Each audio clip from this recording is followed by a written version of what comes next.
सुरुवातीला टॉप 9 राजकीय बातम्या। युटी म्हणजे use and throw. Eknath Shinde यांचा उद्धव ठाकरेंवर हल्लाबोल। ठाकरेंच्या एशन्सी या टीकेला उपमुख्यमंत्री शिंदेंचं उत्तर। त्यांचा युटी आहे, यूज अँड थ्रो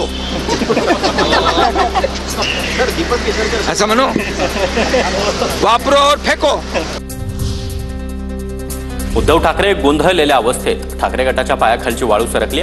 उपमुख्यमंत्री एकनाथ शिंदेंचा निशाणा। अतिशय गोंधळलेल्या परिस्थितीमध्ये काय बोलायचं, काय निर्णय घ्यायचा, काय करायचं हे सुचत नसलेलं उबाटा नेतृत्व काल दिसलं। मतभेदानंतर ठाकरेंची शिंदेंना सीएम पदाची ऑफर। दीपक केसरकरांचा मोठा दावा। पुन्हा युतीची स्थापना करा या शिंदेंच्या मागणीला नकार मिळाला तेव्हाच पुढचं पाऊल उचललं केसरकर यांचं वक्तव्य। गृहराज्यमंत्री योगेश कदम उद्या बीड आणि जालना दौऱ्यावर। योगेश कदम संतोष देशमुख कुटुंबियांची भेट घेणार, तसंच जालन्यातील शिवसेना नेत्यांची भेट घेऊन बैठक देखील घेणार। जालना सहकारी साखर कारखान्याला अंजली दमानिया यांची भेट। दमानिया कारखान्याच्या सभासद आणि शेतकऱ्यांच्या भेटीला। खरेदी विक्रीच्या वादातून साखर कारखाना ईडीच्या ताब्यात।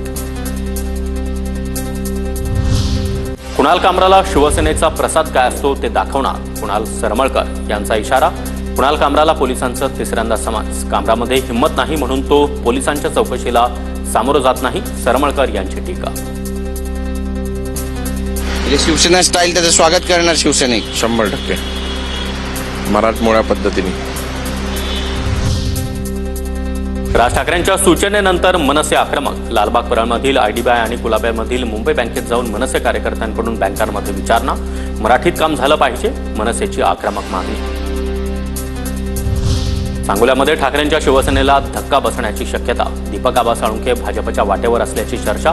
सोलापूरचे पालकमंत्री जयकुमार गोरे आणि साळुंखे यांच्यामध्ये बैठक, तर साळुंखेंच्या ऑफिससमोर पालकमंत्री जयकुमार गोरेंवर पुष्पवृष्टी।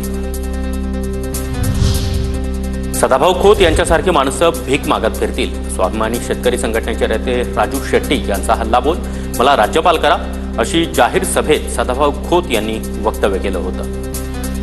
या लोकांचा आणि जनसामान्यांच्या प्रश्नांचा आता कुठं सुतराम संबंध राहिलेला नाही, त्यामुळे ते असंच भीक मागत फिरतील।